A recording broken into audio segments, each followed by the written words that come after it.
We, the disinherited of this land, we who have been oppressed so long, are tired of going through the long night of captivity. And now we are reaching out for the daybreak of freedom and justice and equality.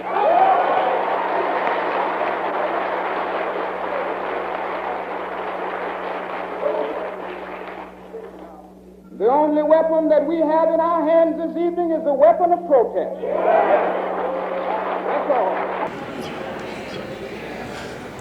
I want to say good morning, happy King holiday, and welcome to the 38th annual Dr. King Jr. Commemorative Breakfast and Awards Ceremony. My name is Kamed Hatep. I'm the Executive Director here at the Bear YMCA. I told my staff that we was going to start at 6:55, and I was really determined to do that. The good thing is that this is our first time being back in person in 2 years.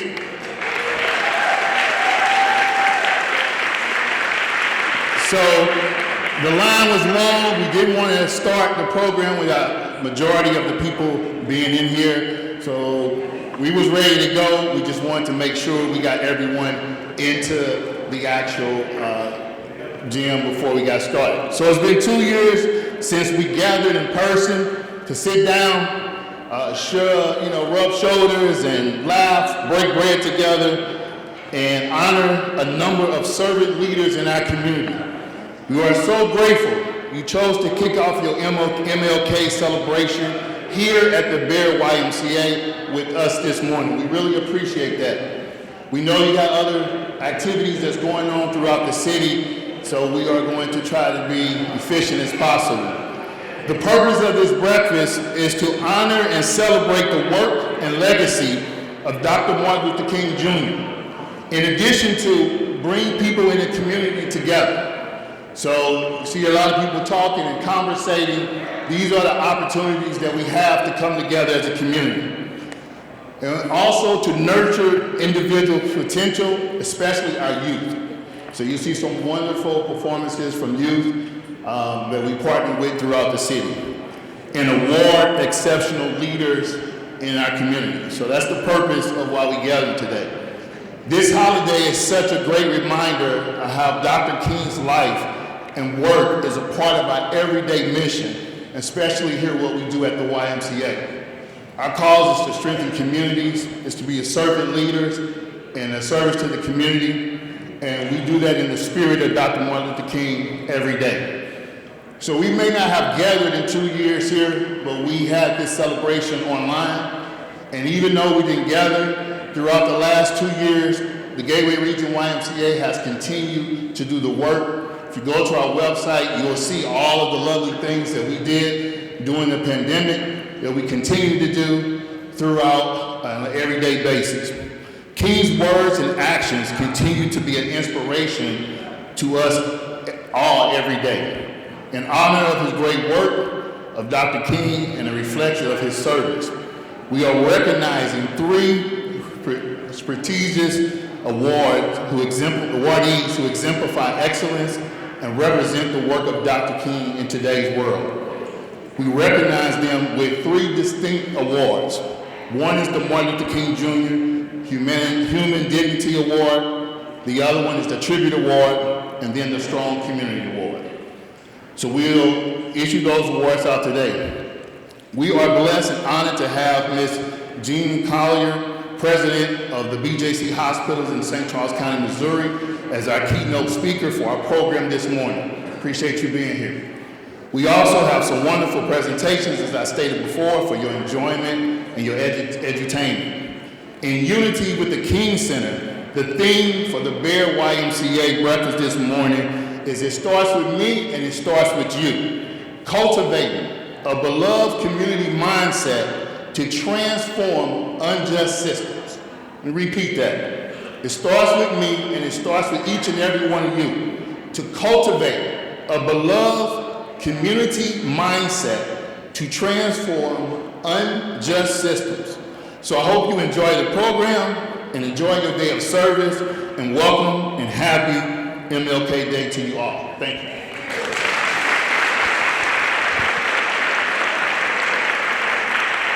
We also now leave our invocation with Pastor Dan. Good morning, and praise the Lord. Amen, amen. If you would bow your heads as we approach the throne of grace. Oh, Heavenly Father, first and foremost, God, we want to thank you, God, how we've been affected from your grace and your mercy by allowing us to be in a day that you did not promise on yesterday, God. Those of us without health and strength, Father. We ask you to come in the midst of this situation right now, God, as we honor a man that you ordained and gifted to be the champion of people, God, an advocate of rights, God. We ask that the provisions that have been provided for us be nourishing for our bodies, God. We also ask that your spirit flow from breast to breast, God, that we all become on one accord, God, and that you admit a love and peace for one another, God. These and other petitions and blessings we ask from you in the name of our Lord and Savior Jesus Christ. Amen.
Our co-MC for the 38th annual Martin Luther King Jr. celebration is the amazing Richard B. Marks Jr. Richard B. Marks Jr., Doctor of Education, is the Assistant Vice President for Diversity and Innovation Community Engagement, also known as DICE, at St. Louis University. graduate of Indiana University, Bloomington, Indiana, with a bachelor's in African American Studies, Sociology, and a master's in Higher Education Administration and Student Affairs. He earned his doctorate in Educational Leadership from the Rossier School of Education at the University of Southern California. Marks has worked in higher education for over 20 years. He has expertise in areas of housing and residence life, student activities, Greek life, student conduct, and diversity education.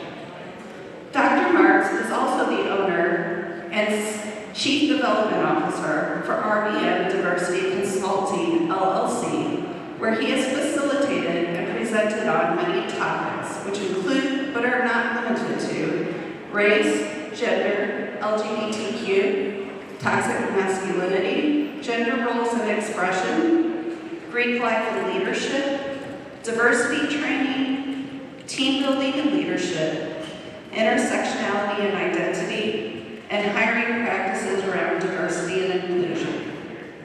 Marks is the past chair of the Pan-African Network in the Association of College Personnel Association, a member of 100 Black Men of Metropolitan St. Louis, a founding member of the St. Louis Regional Consortium of Higher Education Initiatives Supporting Black Male Success, the incoming chair of the advisory board of the Mayor YMCA, the past vice president and charter member of the National Ham-Hellenic Council of Orange County, California, and a lifetime member of Kappa Alpha Psi Fraternity.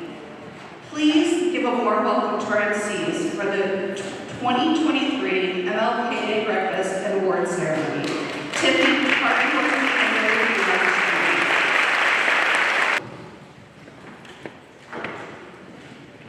Good morning, and thank you, Ms. Jean, for that introduction. Today, before we celebrate the great work of the awardees, let's welcome Mr. Vernell Warlick. Vernell serves as the Minister of Music at the Life Center International Church of God in Christ here in St. Louis, Missouri. Vernell also is the Youth Minister and Vice President of the Men's Department under the leadership of Bishop Elijah Hankerson III. Vernell is the proud husband of Jonetta Warlick. Vernell released an album last year. Make sure to see Vernell and get his album, because I can promise you will hear it while we say that in just a second. Please enjoy the soulful sounds as he sings while you stand for the Black National Anthem. Lift every voice and sing.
brother to me and a mentor in the work that he did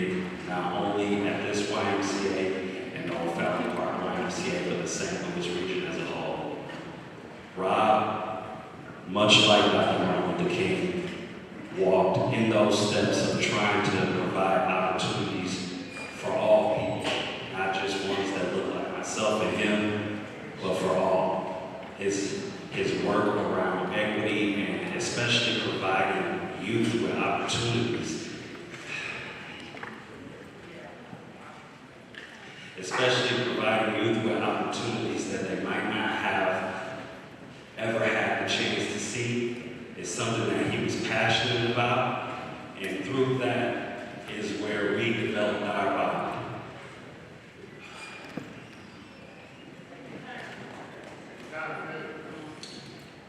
We love Rob for all that he was for the Y and just for humanity as a whole. Donovan, Rob, your father may be gone, he will never be forgotten. We love you, Rob.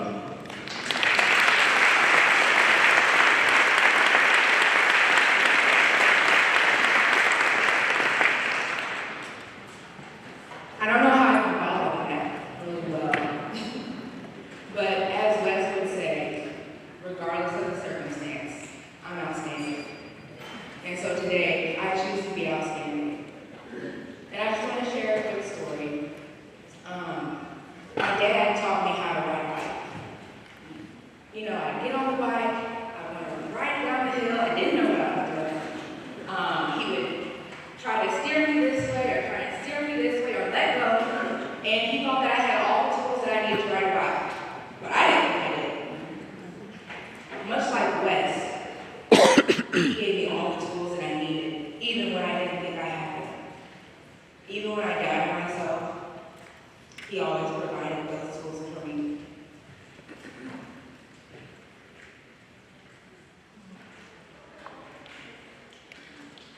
He always wanted to see people at their full potential. Everybody. Everybody was a friend to Wes. And I hope, at the end of my life, I can say that I used every talent that he taught me. So, Old Fountain Park, we are renaming our gym, the Rob West Memorial Gymnasium.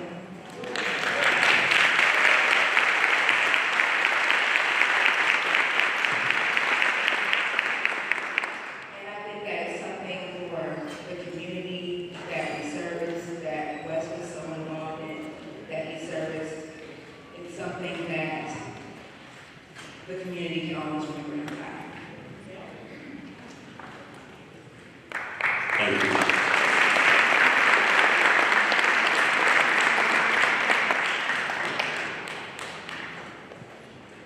Thank you, Philip and Courtney.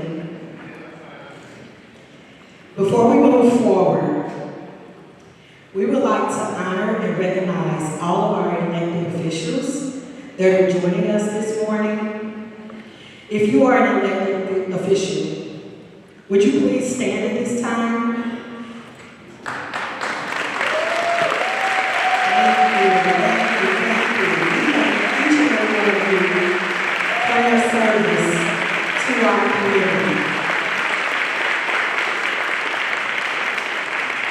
Thank you.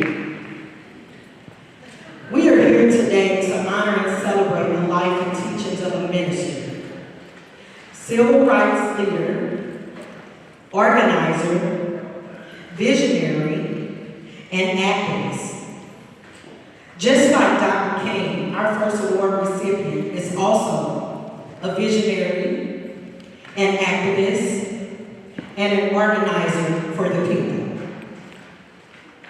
Ohan Ashe, activist, organizer, and founder of For the Culture, STL.com. Ohan Ashe's career started in multimedia production, but her passion for activism took over in 2014 after the tragic killing of Mike Brown. Documenting the protests occurring in Ferguson inspired Ohan to begin grassroots organizing, public speaking, and advocating for the Black community. In 2017, she teamed up with other St. Louis activists and began organizing the name Expect Us, a protest group focused on justice for the Black community. In 2018, Ohan launched the website fortheculturestl.com, a resource and directory of Black-owned businesses in the St. Louis area. Since then, the For the Culture STL brand has become a powerhouse for Black economic empowerment, international visibility for Black entrepreneurship, and an outlet for Black businesses all over the world. For the Culture STL further expanded its mission in 2020 to include implementing events focused on healing for Black communities through mental and/or physical wellness, equity for Black businesses, and community engagement. Ohio believes that Black folks deserve to be fought for, sacrificed for, and valued. We should be doing everything in our power to uplift our communities, end quote.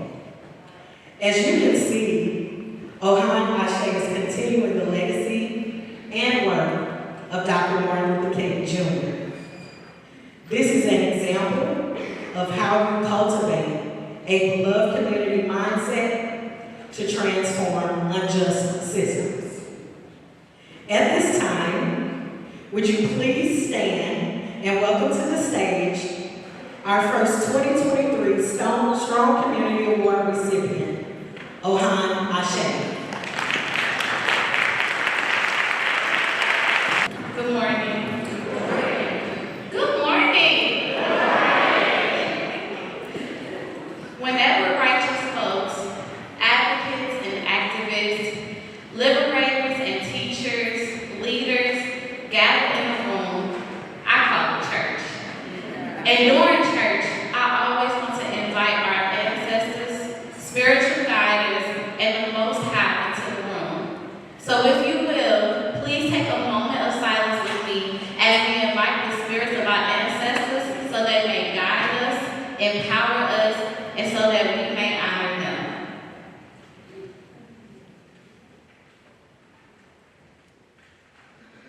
Thank you.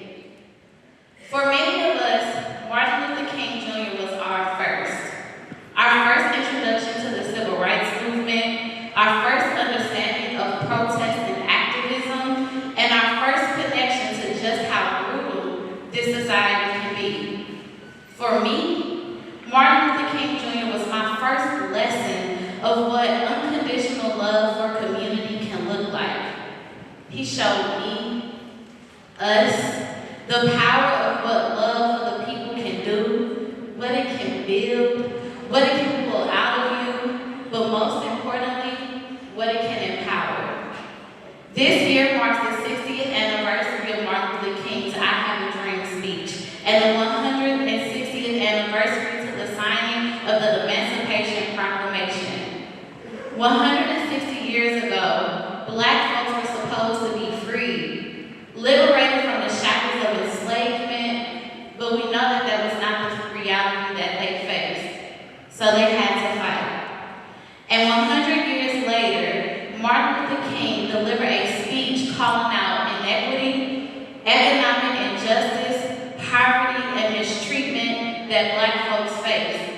They still had to fight. Unfortunately, this is a fight still of today. And economic injustice is just one of the reasons that I founded For the Culture STL. And if you have never heard of For the Culture STL, first you can go to forthecultureSTL.com to learn more. And simply put, we are just fierce lovers of the Black community and our things and we do work to uplift our people, our businesses, our freedom, our justice, simply because we deserve it. I am so honored to be receiving the 2023 YMCA Martin Luther King Jr. Strong Community Award. Community truly means everything to me. And before I leave you all, I want to remind us that Martin Luther King was not the only one with a dream. We all have them. That thing that we are passionate about, that thing that keeps us up at night, the change we want to make it, do it, build it, be it. We need it. The community needs it. I'm rooting for you.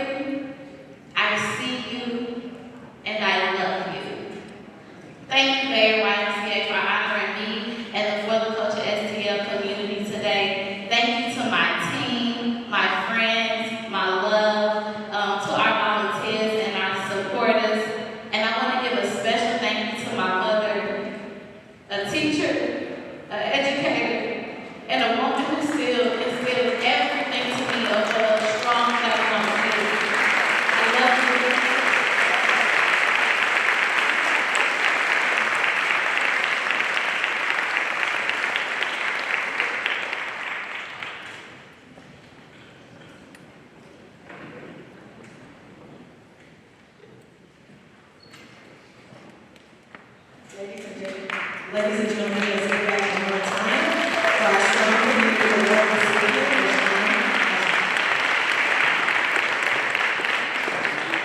Congratulations again on for receiving the 2023 Strong Community Award. The Bear YMCA continues the legacy of Dr. Martin Luther King Jr. by fulfilling our cause to strengthen the families in the community. And one of the ways that we strengthen families in the community is by focusing on our area youth and our youth development. Being intentional about the development of our youth, we partner with schools, in our service areas, and multiple youth development activities. One of the schools is the legendary Sumner High School.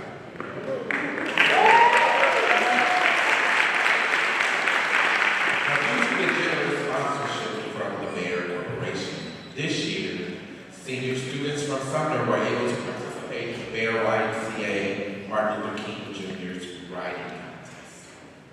A $2,000 scholarship will be awarded today to the essay winner's post-secondary educational institution of choice. The scholarship will be sent directly to the institution on behalf of the recipients. And students who participated were asked to write an essay explaining why Martin Luther King Jr.'s message about the solution to poverty is vital to Americans today.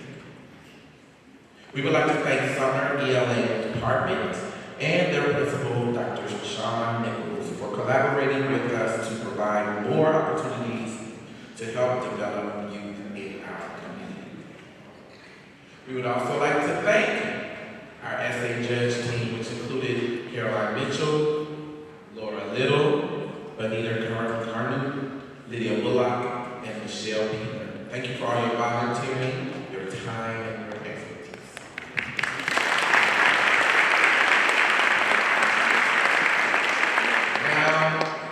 Without further ado, are they here? Okay. Now, without further ado, I would like to present to you the winner of the 2023 Bear YMCA Martin Luther King Jr.'s Writing Contest, Mr. Solomon Shelton. So we put Solomon in a time warning. He has we increased his age really quick.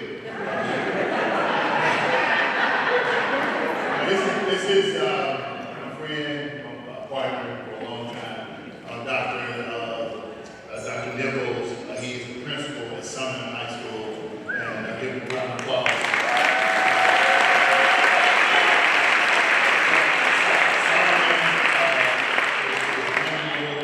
So he was on time with his essay. So education, doing be late. So on behalf of the Bear YMCA, I would like to present this $2,000 scholarship to Solomon and his principal, and so graciously accept the award for this. And so, but Solomon will be here. So.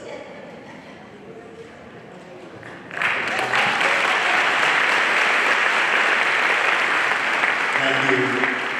On behalf of the Solomon family, I just spoke to the father, so hopefully he is in the background. Solomon is in the choir as well, so hopefully we get a chance to see Solomon. He's a high school senior, ready to go to college, and he's a very, very phenomenal young man. Just talking to everyone that was on the panel for judging, it was hard. So all of the percentages they were high, very, very, very excellent. So the second and third place, it was hard. So it was just percentage difference. So what you guys are doing over the summer is amazing with the students, and we look forward to continuing to work with you guys on youth development, job readiness, and all of you. Okay? Appreciate it.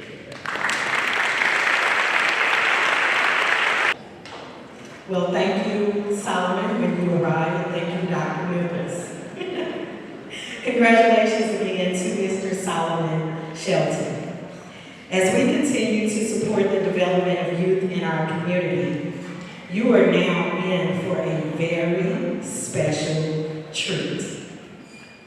If you haven't heard the buzz in the news and throughout the metro area about this amazing high school choir, you're about to experience why that buzz is spreading like wildfire.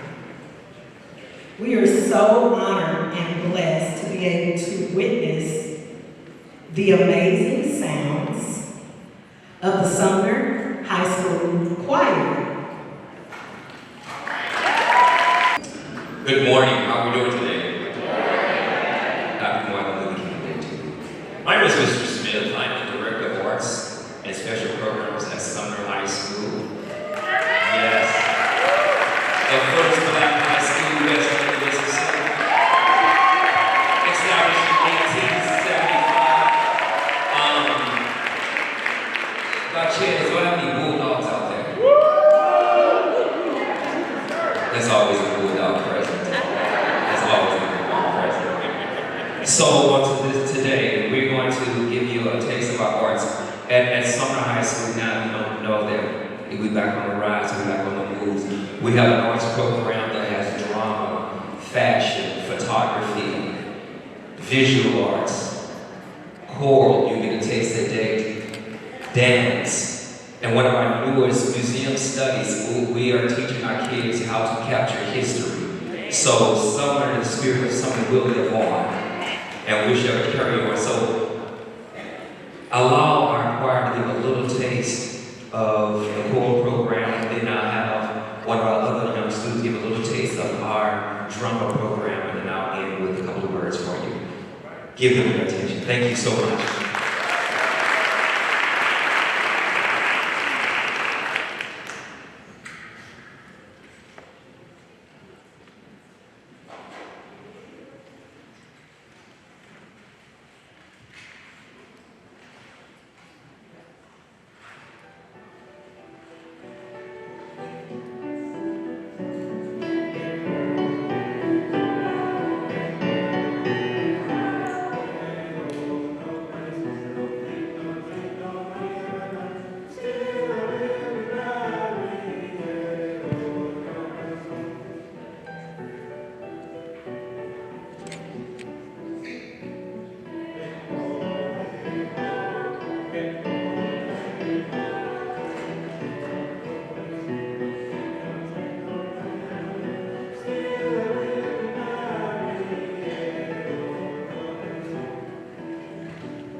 And I'm sorry, the choir is under the direction of Mr. Bencham. Mr. Bencham.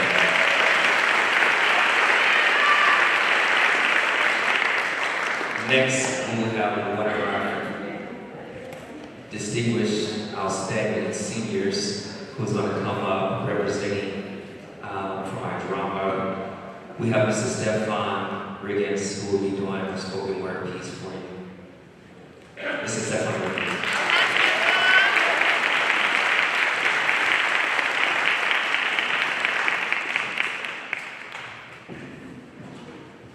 Hello, everyone. Happy Dr. Martin Luther King Day. From Sumner High School,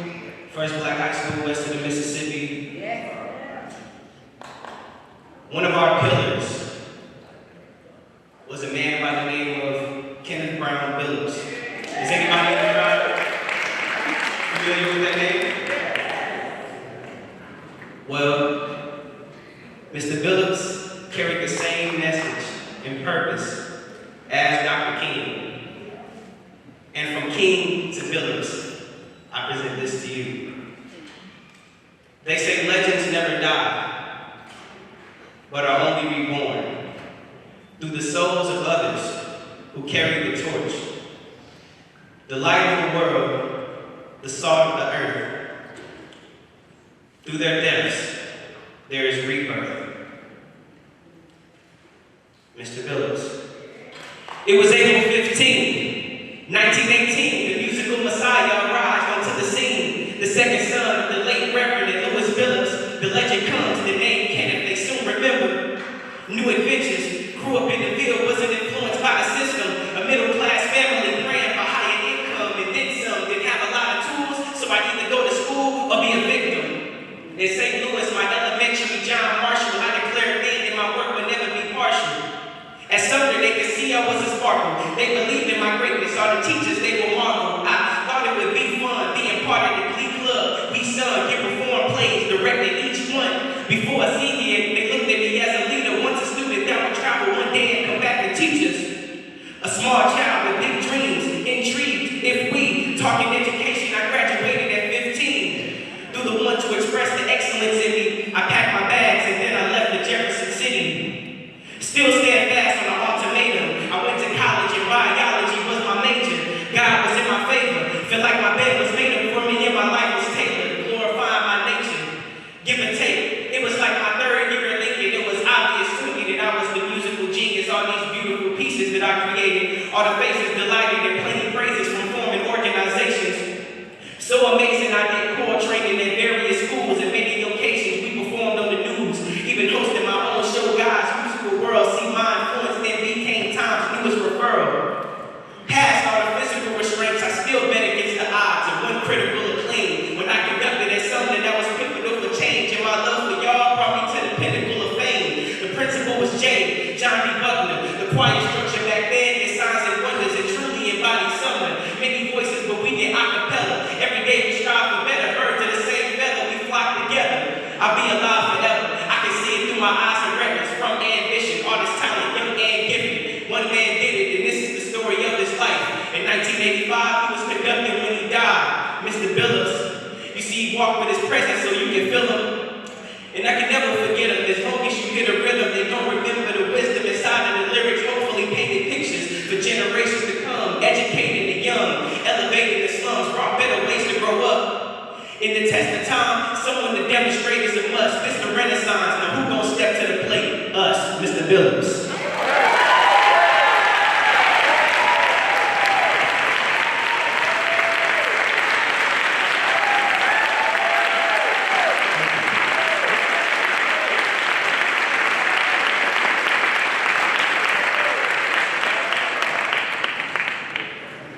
Thank you. I just want to end with saying, you all are gifted with voice, so you can go out and tell your story, let it echo far and wide. Make them hear you. How justice was our battle, how justice was denied. Make them hear you. And say to those who blame us for the way we chose to fight that sometimes there are battles that are more than black or white. Listen, your sword can be a sermon or the power of a pen.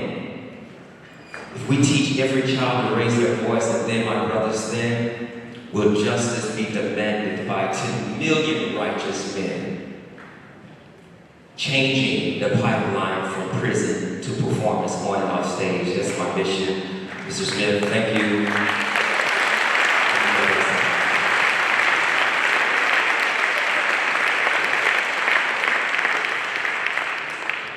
Wow. Give it up again for Sumner High School.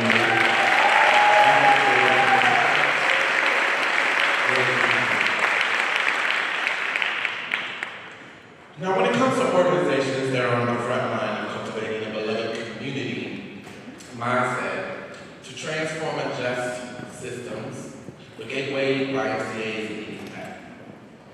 As the non-profit winner of the 2022 Champions for Diversity and Inclusion Award, the Gateway Region YMCA is led by leaders who continue the legacy of Dr.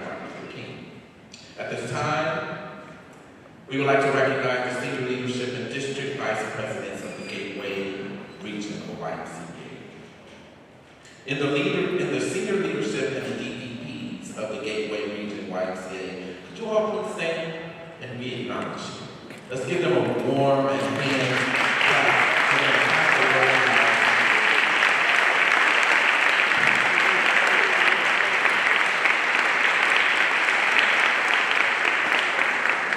Now, Dr. Martin Luther King always emphasized the importance of reading and education. He talked about being judged by the content of the mind, not by the color of your skin. And in addition, Dr. King stated, the time has come for us to civilize ourselves by the total, direct, and immediate abolition of power. Our next award recipient and the organization she represents to take both of Dr. King's statements and put them into action daily. Lauren Campbell and Ready Readers understand the literacy lifts lives out of poverty. And by reading to children early and often, we can better prepare them for the success in school and in life. Ready Readers expands literacy for young children in low-income communities through high-quality books, strong relationships, and literacy-related experiences. Last year, they celebrated 2 milestones, our 25th anniversary and the distribution of the 1,000,000th book.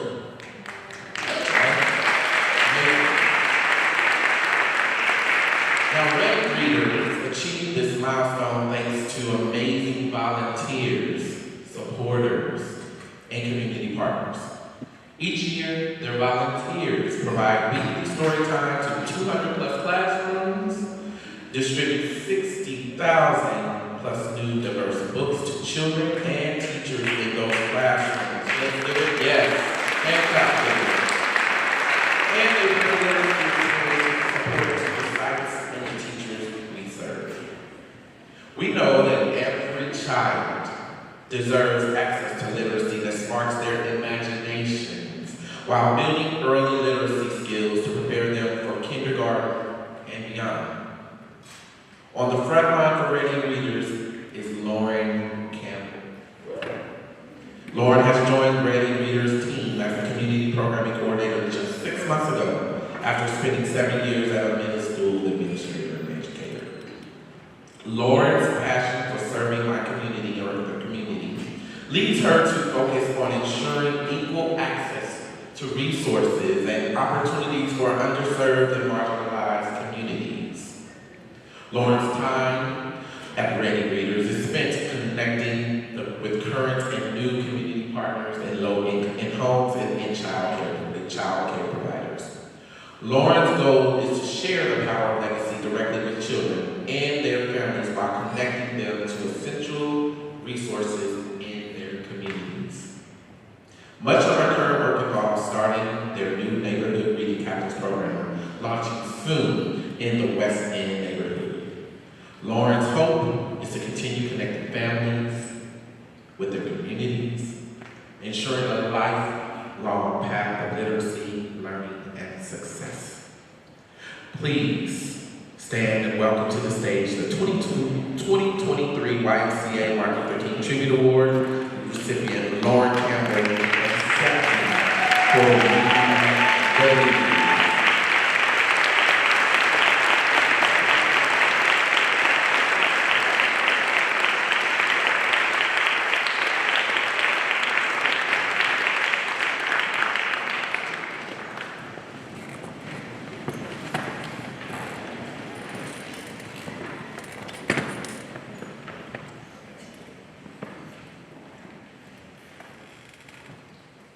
Thank you, everyone. So I'm extremely humbled by being asked to receive this award on behalf of Ready Readers. We just want to thank Mayor YMCA, our amazing volunteers, which we could not do this work without them, and then just St. Louis community for supporting us and being with us. So my passion has always been in equity, advocacy, and just making sure that marginalized and underserved communities have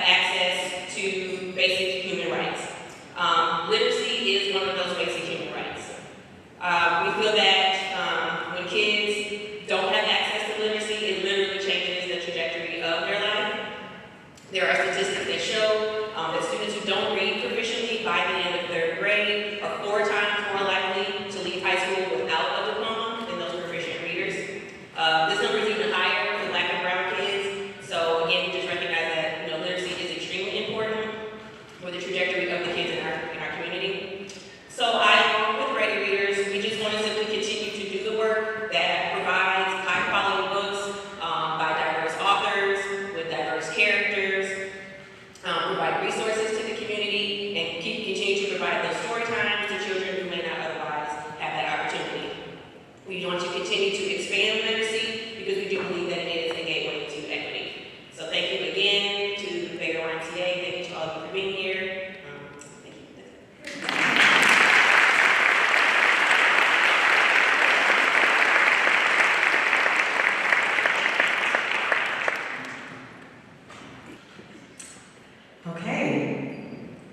Again, thank you, Ms. Laura Campbell. We appreciate the work that you and Ready Readers do for the community. Certainly well deserved. Congratulations again. Let's give another round of applause.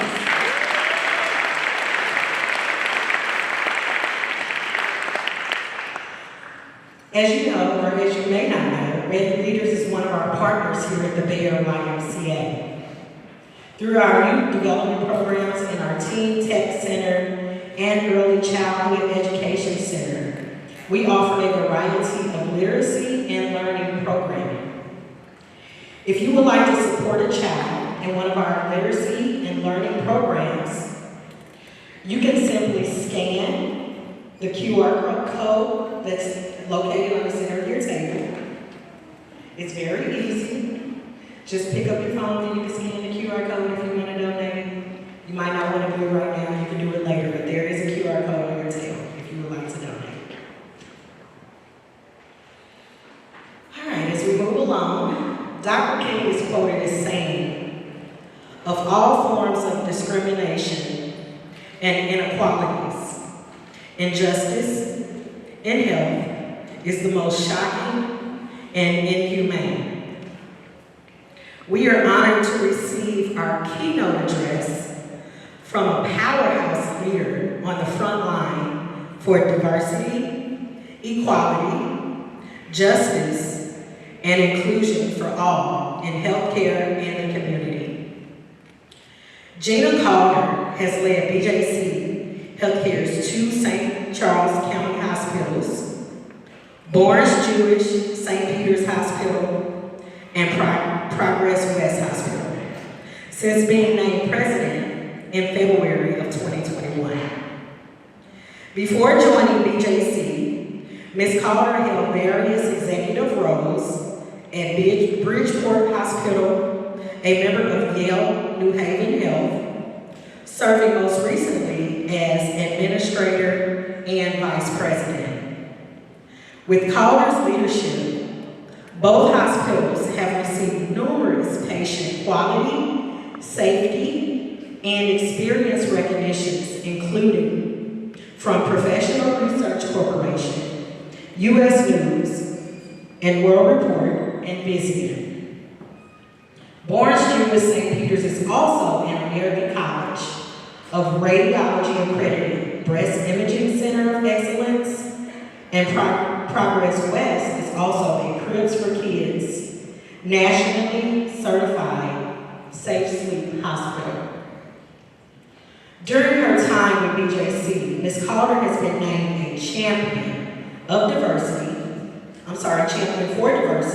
and inclusion by the St. Louis Business Journal, named among Becker's Hospital Review's 75 Black Healthcare Leaders to Know in 2022, and received the 2022 PRC Healthcare Leadership Impact Award for her commitment to collaboration, service, and innovation, as well as the Distinguished Service Award from the American College of Healthcare Executives.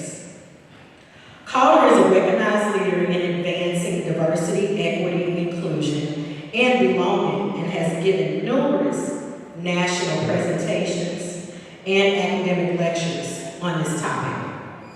She is an active member of Greater Grace Church in Ferguson, She also serves on both the St. Charles Community College Foundation and Missouri Hospital Association Management Services Corporation's boards of directors. Calder holds her master's degree in business administration, a master's degree in public health, health policy and administration, and a bachelor's degree in psychology, all from Yale University in New Haven, Connecticut.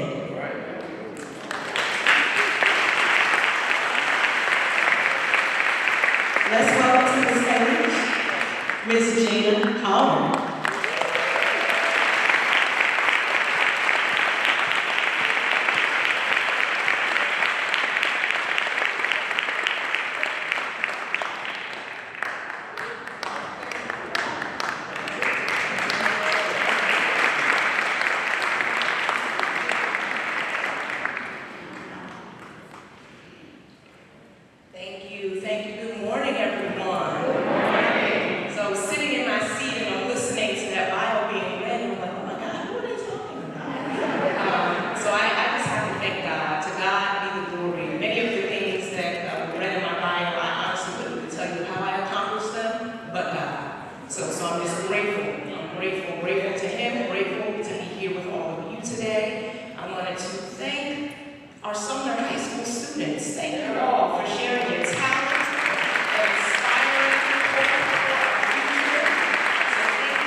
Many thanks to the Mayor, YMCA, and our Gateway Region YMCA teams, especially Comet. I don't know if Renee is here today, but she made the connection. So grateful to you all for having me here, and also just to continue this legacy of celebration of Dr. Martin Luther King Jr. and recognizing that the legacy that he has left us is a legacy that we now, right, have to carry forward and continue.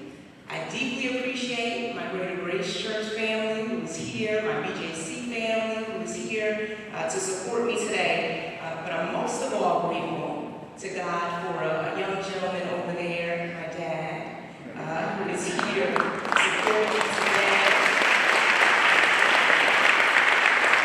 All the way from New Jersey, by way of Jamaica. So Dad, I love you. Thank you.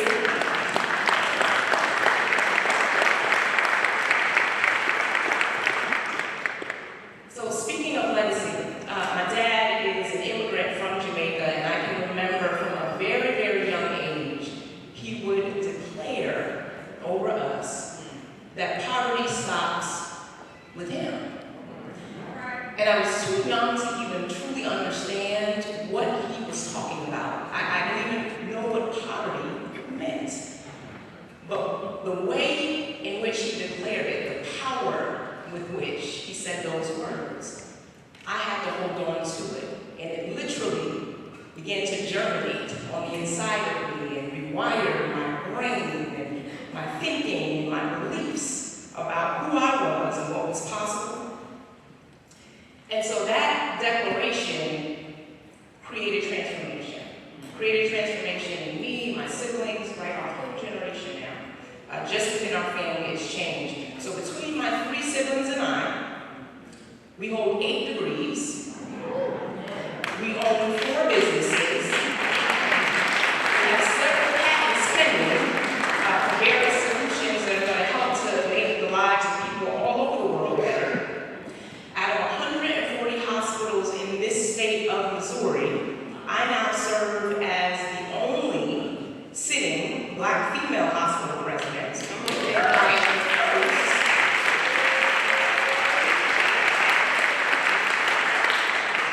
I am the first Black woman hospital president for BJC Healthcare.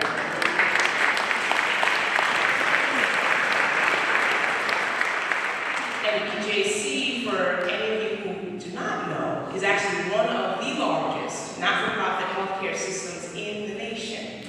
So while I'm truly blessed, privileged, honored to be in this space, in this place that God has placed me, I also recognize and I embrace the responsibility that I have to make sure that in a state that is made up of 22% of people of color, that I can no longer be the only, I definitely can't be the last. So I invite you all, I know I'm in good company here in this room, I invite you all to be part of the mission that I am on to make sure that as we're talking about driving equity and health, that we're driving diversity in the leadership, making the decisions about how health and healthcare are delivered, motivated, and enhanced in our communities. So I am extraordinarily excited about our theme today. Our theme that was really set by the King Center that says it starts with me, right? Cultivating a beloved community mindset to transform unjust systems. Why am I excited? Because I'm an activator, if you couldn't already tell. Many years ago, I was asked to create a legacy statement for myself, young in my career. And that was a powerful exercise because basically what I was being asked to do was to develop a statement that would describe the life's impact that I would have, right? Now, this is years ago. I don't know, right, what's ahead of me. And I don't necessarily know, right, the imprint that I'm going to have. But this is why declaration is so powerful. So my legacy statement read, and I'm going to invite all of our Sumner High School and any other students who are in the room, do this exercise, write out your legacy statement. I engage, empower, and elevate others to drive transformation. That's who I am. That's what I do. When I have a decision to make, when I have options around how I'm going to spend my time, it has to fit, right? Into making sure that that legacy statement, that declaration comes true. So it means I'm about building communities. I'm about bringing change for and by communities. I'm about strengthening communities. I'm about bringing about a shift, not only within the community, but beyond the community. It starts with me. Cultivating a beloved community mindset to transform unjust systems. So how do we make this more than just a theme? How do we make this powerful declaration become action? How do we make that action become radical transformation? Many of you may know, many of you may not. Dr. King's beloved community is a global vision in which all people can share in the wealth here on this earth. In the beloved community, poverty, homelessness, hunger are not tolerated because we decide that we're going to set international standards of decency that won't allow people to live and to suffer in those kinds of states. Racism, all forms of discrimination, bigotry, prejudice have to be replaced by an all-inclusive spirit of sisterhood and brotherhood. Now, Dr. King envisioned this beloved community as a society based on justice, equal opportunity, and love of one's fellow human beings. So we are here today to go beyond just the vision and the dream, but to make this a reality. I remember as a very young girl learning in elementary school about Dr. Martin Luther King Jr., learning about his life, learning about his legacy. And I went home that night and cried and cried and cried. And I had the kind of mother who, whether she could hear me or not, she could feel, right? Something was amiss with one of her children. And I remember she came into the room and she sat down on the bed and, put her arms around me, what's wrong? And I said, they killed Dr. King. I was so upset. And she consoled me, and she reassured me, and she said, well, guess what? His dream, his declaration is not dead. And so now you have the opportunity, you have the responsibility to take up that work, to take up that mantle. And it starts with me. So I must be loved. In order to have a beloved community mindset, I must be loved. Love is an action word, right? Love doesn't lie around dormant. Love demonstrates. You know that you're loved because of how someone is demonstrating to you that you matter, that you're important. Love drives and love compels. While it turns the other cheek, love never turns a blind eye to injustice. The Bible says in 1 Corinthians 13:6, love does not rejoice at wrongdoing, but rejoices with the truth. So love is incessant. It's always pursuing right. It's always pursuing light. It's always pursuing truth to be made manifest. Love is part of the threefold cord of love, power, and justice. And that cord is not quickly broken. Dr. Martin Luther King Jr. said, power without love is reckless and abusive, and love without power is sentimental and anemic. Power at its best is love implementing the demands of justice, and justice at its best is power correcting everything that stands against love. So we now know inaction is not one of our options, right? The beloved community mindset is an action mindset. We're taking action to ensure equity. But I have to ask myself, what mindset am I embracing? Is my mindset beguiled or beloved?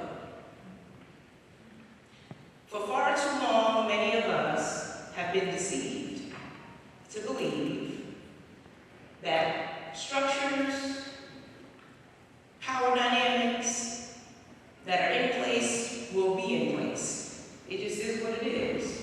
That's the way it's always been. Or we think someone else is coming to the rescue. And so we're waiting to see if they fix it. But the beloved mindset says, the change has to start with me. I have to believe the change can happen, and I know the change starts with me. Is my mindset beneath or beloved? For far too long, many of us have suffered from being put away, pushed back, kept down, or even worse, we might be inflicting that pain and oppression on other people. The beloved mindset recognizes that no one is small. Everyone is significant. Everyone is valuable. Everyone is needed to build and sustain a thriving community. And indeed, it starts with me. I have to embrace my own responsibility, my own power, my own purpose to make change. According to the King Center, Dr. Martin Luther King Jr.'s leadership achieved more genuine progress toward racial equity than anything that had been accomplished in the 350 years prior to his leadership.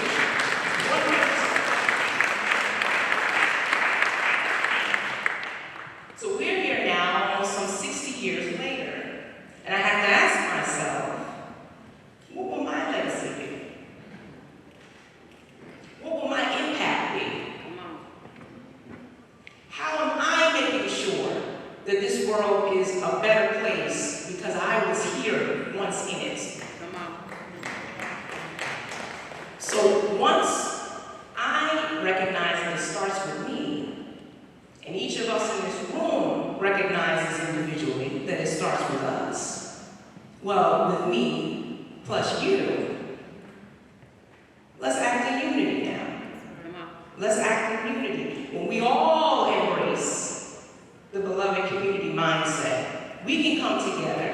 we can act in unity, we can act in alignment, we can be on one accord, and we can make things happen. We can make things change.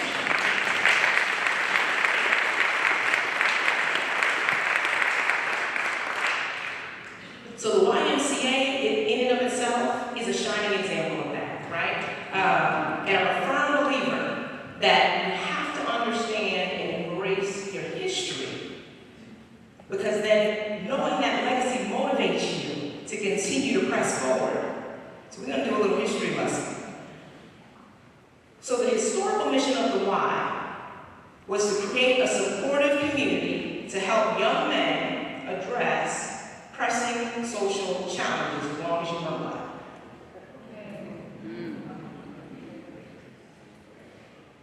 So Black men are excluded immediately, right, from this mission. And instead of being put out or feeling shut down, they said, that's fine, we'll mobilize, and we'll begin our own work. And so in the 1850s, despite slavery, despite segregation, Black Ys were opening all around the country. And we know that right here in St. Louis, one of our very first YMCAs was beginning to organize in 1877. That would soon become the Pine Street Y. So going from 11th and Green to Morgan Street and Lucas Street to Lawton Avenue, the Afro-American Young Men's Christian Home Association grew in determination and success. They enlisted the support of the faith community, of businesses, of benefactors, of many others, and they became strong enough and financially stable that the YMCA had to recognize them and extended an invitation for them to join the St. Louis YMCA as an official branch in 1912. Soon after, they raised $100,000 to be able to build the Pine Street YMCA. In today's dollars, that's equivalent to $2.3 million. And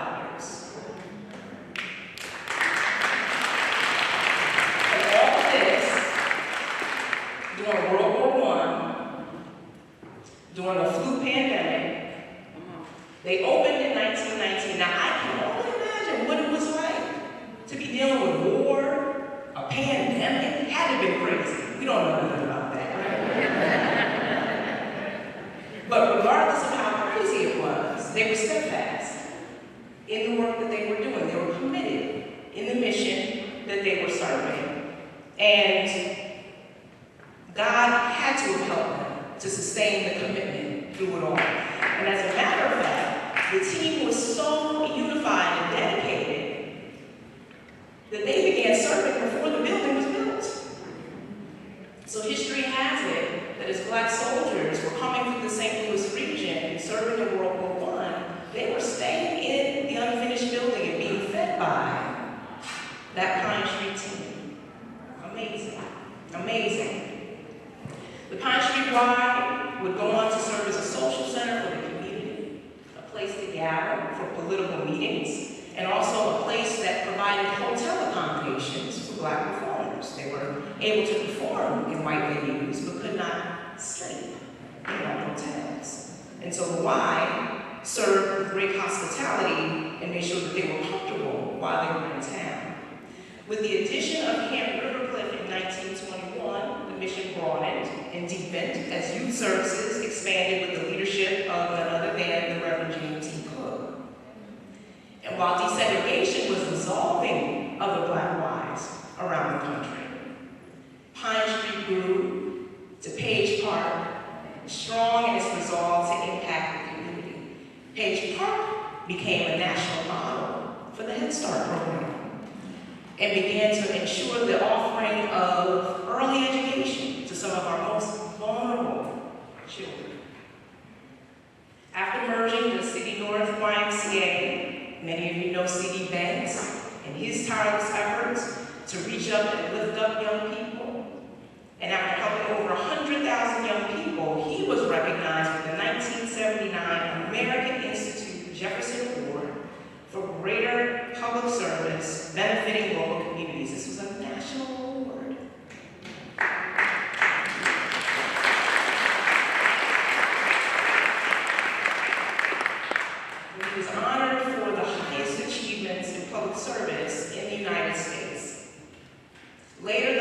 Santo Family YMCA, and able to focus on meeting the community's growing needs, including health, and launch this wonderful gathering, where we're able to come together every year in the honor and the ability to celebrate the life, the legacy, the impact of Dr. Martin Luther King Jr.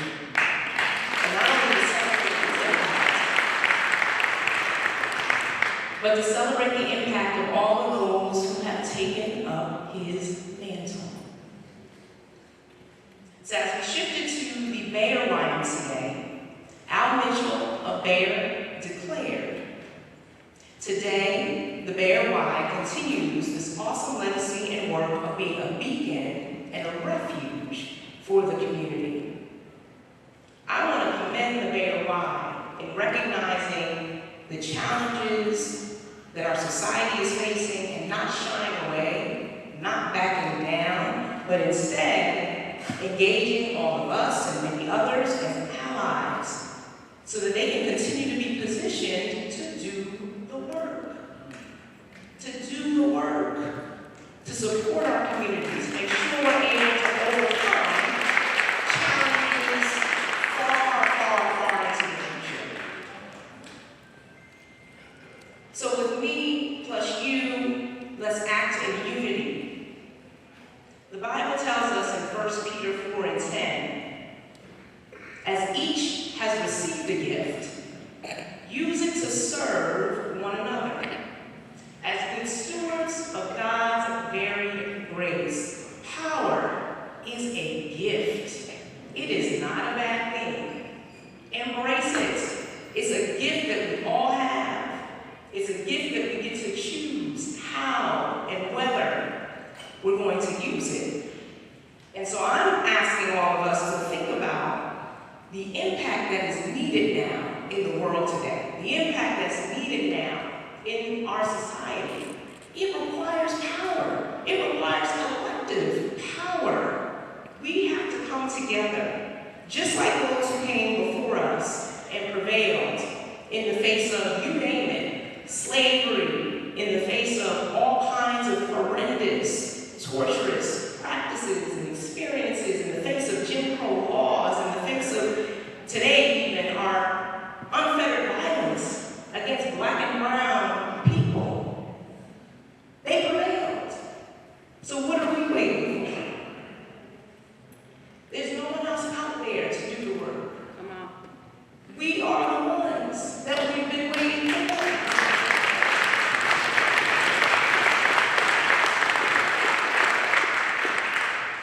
So when I think about some of what we're facing and the work ahead, and we talk about transforming unjust systems, where we're transforming them from to something else, it has to be a radical transformation. It has to be. And so transforming is truly to change in composition or structure. This is not just kind of an outward appearance thing. This is literally, you're taking something down to its bones and rebuilding it again. So I'll tell you a story. My dad was trained as a chef. And for those of you who are great cooks, you know that means you're probably going to the grocery store just about every day. And you can never find everything you need in only one grocery store. So we've been, for the time that he's been visiting with me, to probably every single store that you can imagine in Greater St. Louis, but I'm not complaining, because I'm eating very well. So I'm not complaining. But on one of these trips, we're coming back from J International Market and probably two or three other places that we hit on the way coming home, and we were passing the Sophia MCA's butterfly house.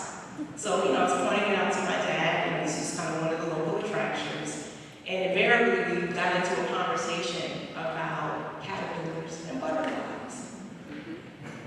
And we talked about the transformation that a caterpillar brings itself through in order to become a butterfly. So a caterpillar will stop everything it's doing.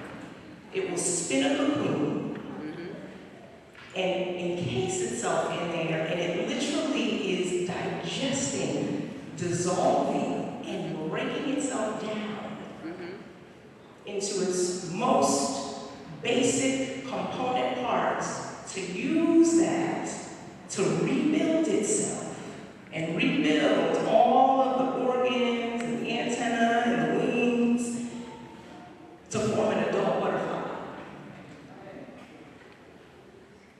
Difficult process, I'm sure, very involved, it sounds like, but the caterpillar knows my latter will be greater than my former. So I'm going to subject myself to this transformation because I have to get to a place that I can't get to in the form that I'm in today. Right? If you've ever seen a butterfly fly over large distances and expanses of space, effortlessly, the caterpillar can't do that. Poor caterpillar is huffing and puffing just, from this side of the podium to the next. And so when we talk about transformation, that's how much change is necessary to transform an unjust system into a just system. We have to bring it down to nothingness and build it all the way back up. So while yes, it starts with me, understand that the beloved community mindset means all of us together have to garner and harness our collective power to do this work. Not one of us individually are going to be able to do it. And there are plenty of systems. Take your pick, justice system, the health system, the education system, our economic system, our political system. I mean, it'll keep us all busy for our entire lifetimes, right? And for generations and generations to come. So we better get to work now, right? We have a lot of work to do. So we heard some of the words of Dr. Martin Luther King as part of his prolific I Have a Dream speech. When Dr. King spoke that speech, he was declaring a dream and a vision over an entire nation. As a matter of fact, right, in the time in which he did it, because television was a technology that was available, he was declaring over the world, this is the change that must come, that will come. And so as we gather in honor and celebration of Dr. King, honor his life, honor his legacy, let's not be content with coming and enjoying a lovely breakfast and coming and being able to connect with folks that maybe you haven't seen in a while or those you haven't met before. We have an assignment that we have to accomplish. Let's be activated to do the work that is still needed. We all have work to do. We are all designed to be able to contribute in some meaningful and specific way. What is your work? What is the part that you are going to play? We all have a role. Spectator is not on the list though. So choose the role of action that you're going to take. Because we're at a point now where we can't afford to coast off of what the generations prior to us have done. They have put us now in a position to be able to propel ourselves from where we find ourselves, to get further than where we ever have been before. And if nothing else, our students that were here from Sumner High School and other young people who are in the room are looking to us for inspiration. They're looking to us for that legacy. They're looking to us to be able to change the arc of history. So it's time for us to now demonstrate, right, this beloved community mindset. It can't just stay up here. It can't just be in here. It has to go all out there. People have to experience who we are and what we're all about. And so, as I close today, I just want to encourage you. The transformation work will be our demonstration. The transformation work will be our legacy. And we cannot, we must not, we shall not leave any of this important and critical work undone. Thank you.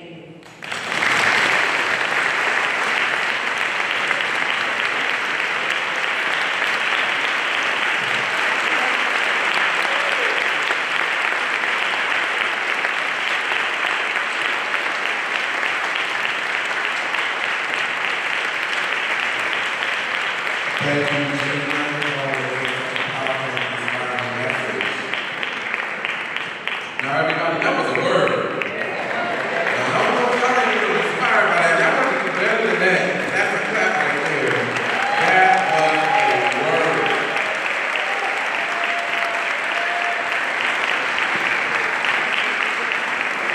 Now, I thought of myself as a butterfly.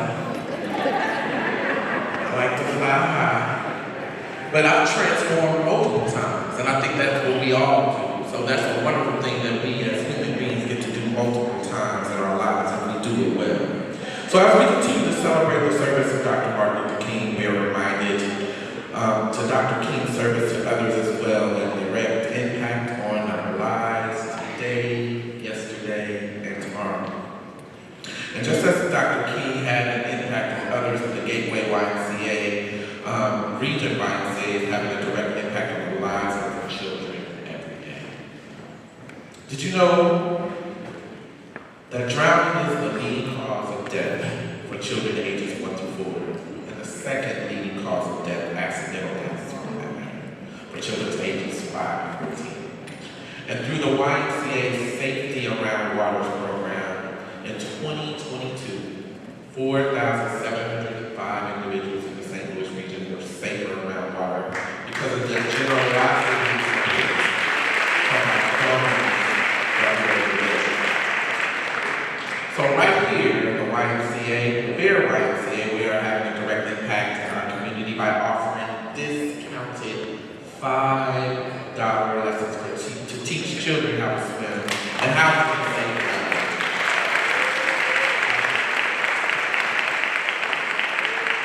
Now, when you support our annual campaign, your support directly impacts and helps a child learn how to swim through discounted $5 swimming lessons. So here, again, scan the QR code.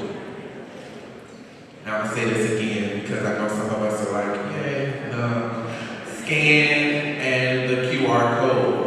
And it's not too late to donate today. So while I'm saying that, let me ask all of our Bear YMCA advisory board to stand so that we can recognize you all. Can you all please stand right now? Our advisory board. Yeah. So we're going to talk about the line, talk about Bear line. These are individuals who can converse with about what we do and why it's important for you to ask for your donations, because we can't do what we do without your donations. Not only here within the community of the Broadway. All right. So Dr. King stated, whatever affects one directly affects us all indirectly. Okay. So please scan your QR code and donate $5, $10, whatever it is. You help to support our work.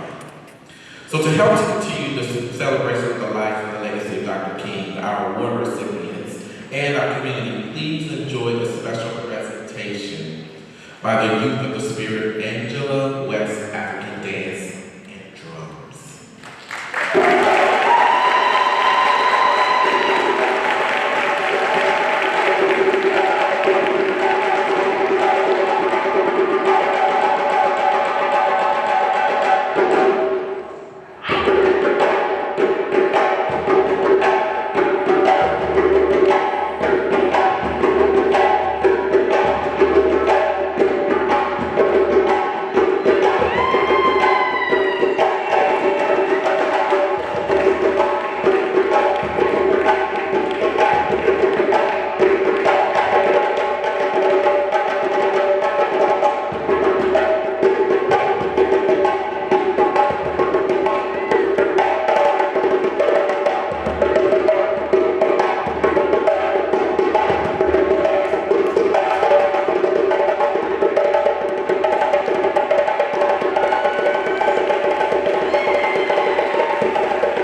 that has been been put into this program today. So again, if you are a member of the Baylor YMCA Board of Advisory, please stand again and give this group a hand of applause for all of the work.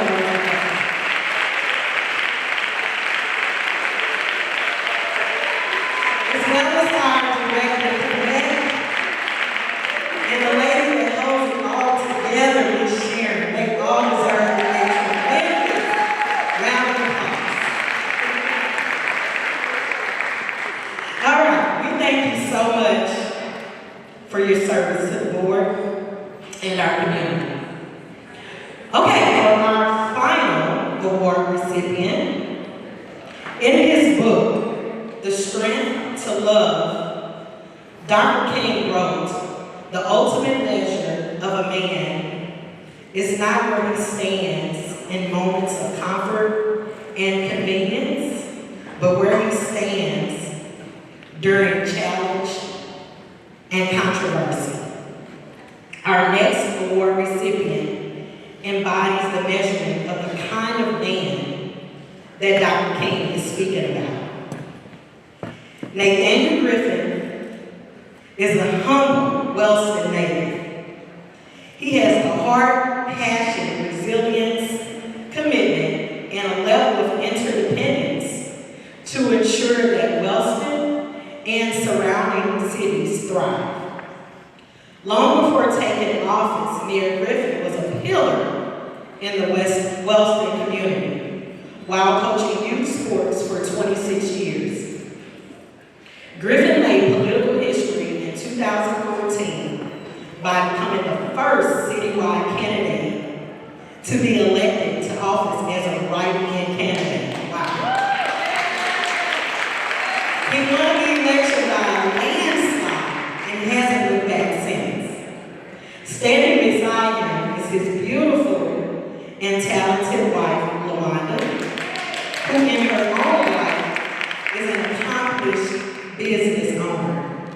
They parent 3 children, Nyshan, Nathaniel, and Naya, and are grandparents to Brooklyn and Nyshan.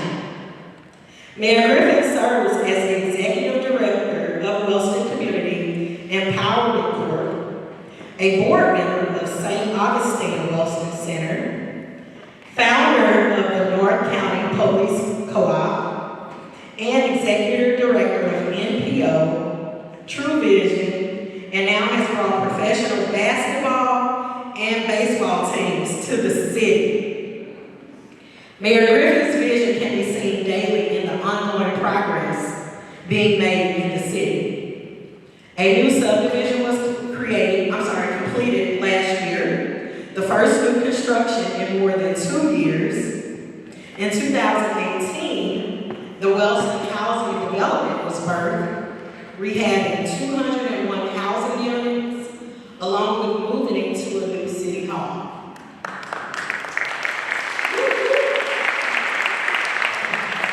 His vision and motto, moving forward, are shared with many community partners and are manifesting as we speak. Mayor Griffin understands that it takes a village, a team, and a family to sustain the community. Ladies and gentlemen, for our final award recipient, please welcome one of the best mayors in St. Louis County and the 2023 YMCA Martin Luther King Jr. Human Dignity Award recipient, Mayor Nathaniel Griffin of Wellston. Good morning. Working with me, I coach basketball. I had a championship game last night, so I lost my voice. So I cheated the kids and saved a little voice for you all today. It's truly an honor and a privilege to be here, especially recognized for any type of award. But you guys gave me a tough task coming behind President Gina. I said my past sound like a loser compared to her. Her family has more degrees than I have fingers. It's tremendous. But again, in order to get on this podium, a lot of things had to happen. Okay, my beautiful wife my family, my son, the Shadow Ray Mason, and the one living in my back home, and helping support me. I have my city administrator, Ms. Janice Trigg, who's here, who also administrates that home. I have my seniors here. Can you raise your hand as always, supporting behind me and everything we do? We have Lisa from Legal Services. Raise your hand back there, Lisa. You're a part of this journey as well. And so all these people is a part of our village. And as we always talk about the village that it takes to build our community.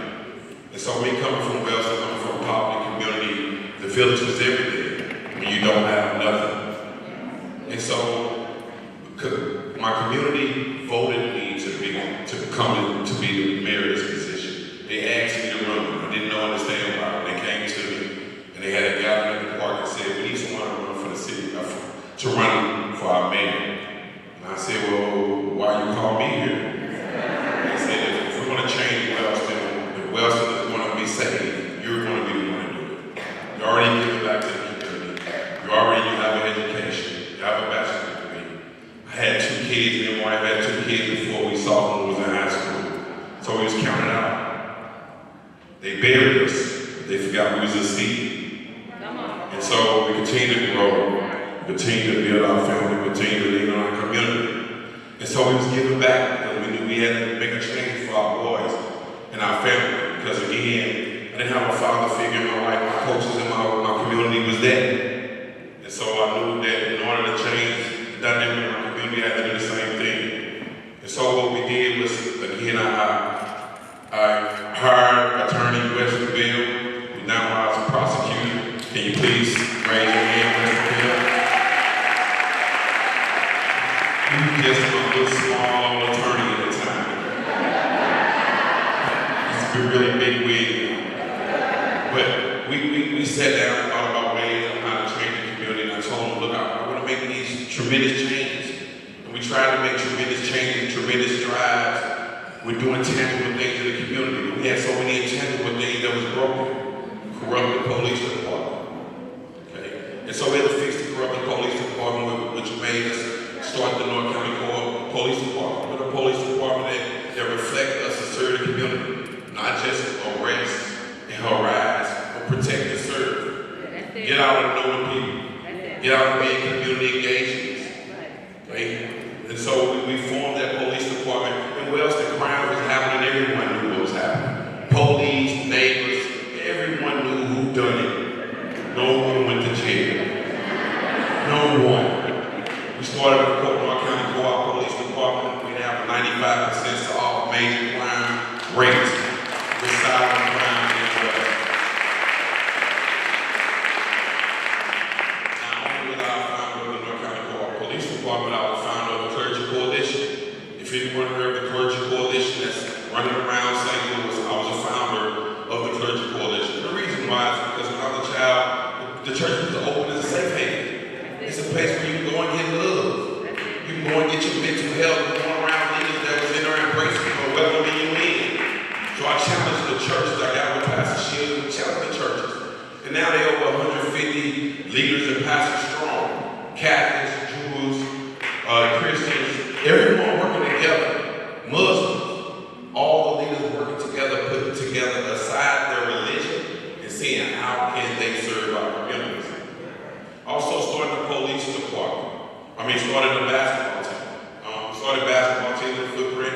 Wasn't any basketball teams in the North County, in the 24-1 area. And so we started that to be able to reach the kids and be able to teach them. And so we have a lot of things that we have worked on. We wasn't having any artists in Wellston. So we made sure we're now being audited on a regular basis to make sure that taxpayer dollars are being spent wisely. But it's a few things and a few words that it's 4 words that I think that's really important in building a community. And one is selflessness. When you think about the work that Dr. King did for us to be in this position, diversity, working together, selflessness. Even if Dr. King, if it was African Americans that was treating other people like we was treating, Dr. King would have stood up and looked at us in our face and said, let's treat everybody equally. He wasn't just a our humanity. And so we would have looked at us and challenged us as well and made sure that we was able to do something different. And so just being selfless, but being open. You have to be honest. You got to be trustworthy. And sometimes it's hard. But people accept you when you're vulnerable, when they know that you have flaws. Because sometimes we seem to forget that. And what was unique to me is once we built the police department, we had all these great things going on. We thought we was on the way moving on to great heights in Wellston. We ended up getting a letter saying that they're going to knock the homes down and push everyone out of Wellston. It wasn't going to be no more Wellston. And so my friends came to me and brought this fight to me and said, no more Wellston. We signed a petition. They tricked my seniors. They told me it was about home remodeling and they're going to fix their home up. But they signed a petition to tear the home down and push people out. I had to go to Washington, D.C., meet with Donald Trump and Dr. Ben Carson to talk about how we can rehab and remodel the city of Wellston. He said, we'll give you 90 days to do it. I went with Congressman Clay. Congressman Clay said, can you get this done in 90 days? I whispered to him, give me 120. He said, are you sure? I said, I just trust me, sir. He looked at Dr. Ben Carson and said, give us up 120 days.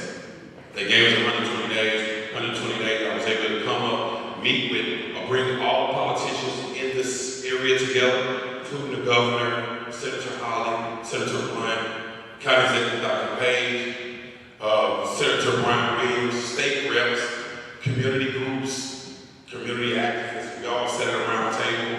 They said it was the first time this had ever happened. There are politicians from the governor all the way down to local mayors sat around the round table to come up with a plan to save one community. And so it was very unique that we had men and women, blacks and whites, leaders of all different avenues coming together to focus on changing Wellston. We came up with that plan in 120 days. 120 days to Washington, D.C. They accepted our plan. We now have a $50 million housing project going on in the city.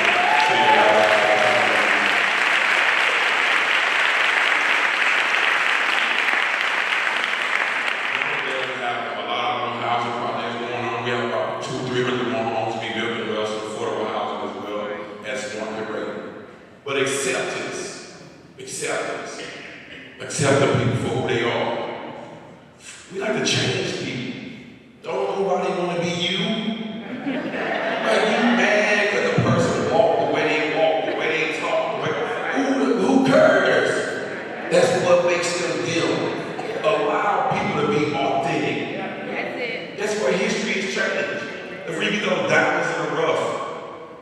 Okay, that's where you get that expertise. That's when you get the first African-American prosecutor attorney that wear twisties.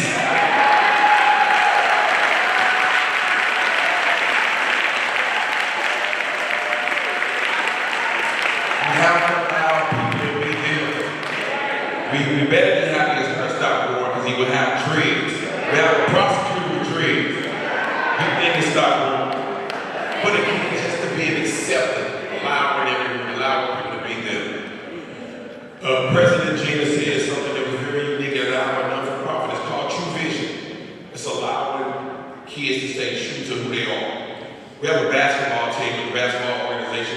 It's True Vision, over 15 basketball teams, some ranked across the country.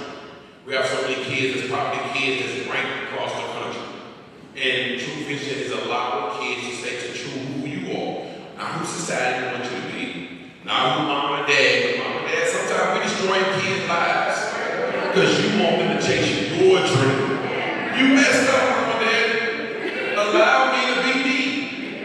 And so allowing those kids to be authentic and believe in them and let them push their life and their goal and their dream. And let's see how we can enhance that. And so again, True Vision is allowing that. And we have that non-for-profit, and anybody that wants to donate to that non-for-profit, you can talk to me afterwards and I'll tell you how that can happen. Because again, everything we do is fundraising. And so, also, my last one,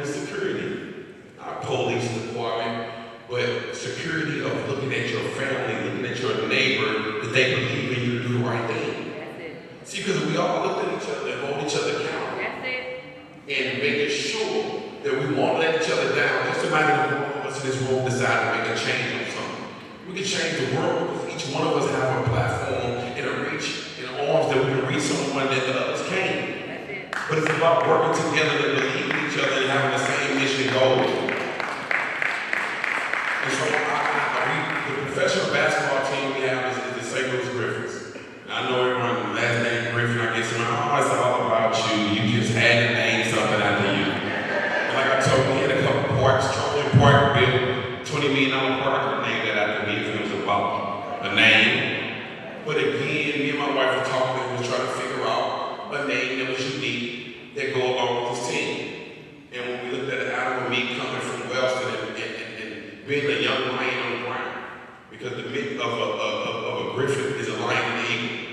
And me being that young lion on the ground, trying to make a change, moving through a poverty community in the trenches, but trying to take care of my pride, trying to do the right thing by my community.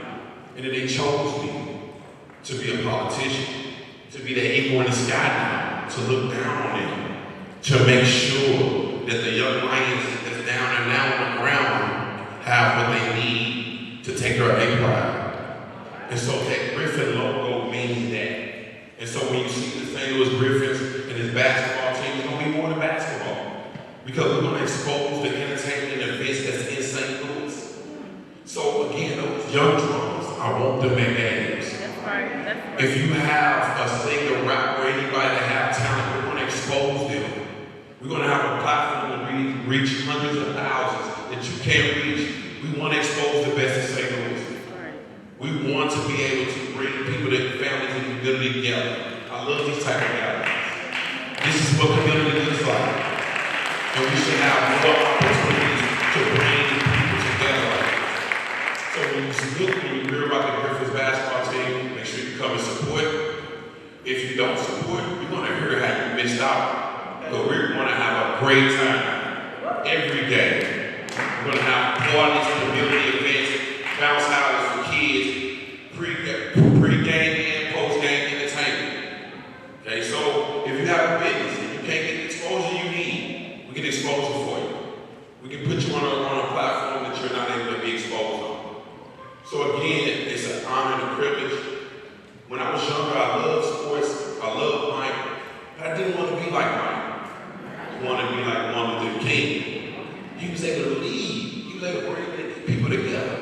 He was able to bring alpha males and alpha leaders together. And you have to think, when you pass away, you're only a memory. When you leave your only memory, what you left behind is what you're going to get at your funeral. So you only got two people at your funeral. Don't be mad at nobody but yourself. You ain't touched nobody's life. That's all it was. Two people that cried for you. You wasn't giving back.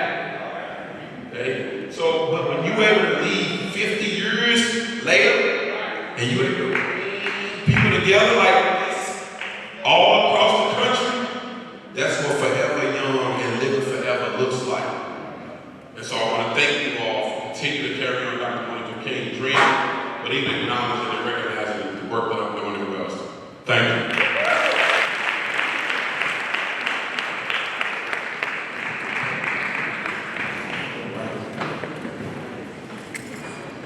All right, that is going to conclude our Martin Luther King Jr. breakfast. So we're going to thank you for allowing us to be your Emcees today. I'm still trying to catch my breath. I mean, Vernell, that song lifted her voice. Great job. To all of our presenters today, the keynote addresses, we have work to do. We're not done. We've done a lot, we've come a long way, but we still have work to do. But we're not done, we're still not done. So Ms. Sharon, we are going to welcome here to the stage for a very special closing of today's program. And thank you all again for just being here with us for the 38th annual Martin Luther King Jr. Day celebration. Thank you. Hello again. We have certainly been entertained, enlightened, and informed on today's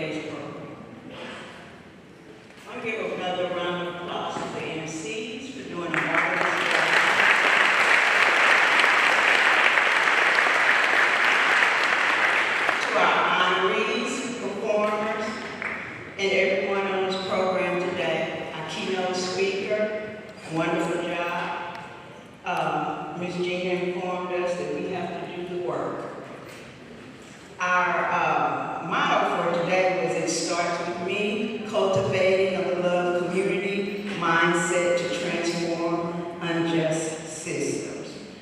So I'm going to challenge you with two things today. Let today's program resonate with you as you go out to your various communities. Spread the joy and love that we had today in this room, not just today, but throughout the year. The second challenge is to commit to being a change agent. Again, each one of us, everyone has come up and said the change starts with you, and we have to spread it out. So with that being said, as we come to conclusion, we're going to ask Mr. Bernard Wallet to come back up, and he is going to lead us, and we shall overcome. Thank you all for coming and helping make this program special.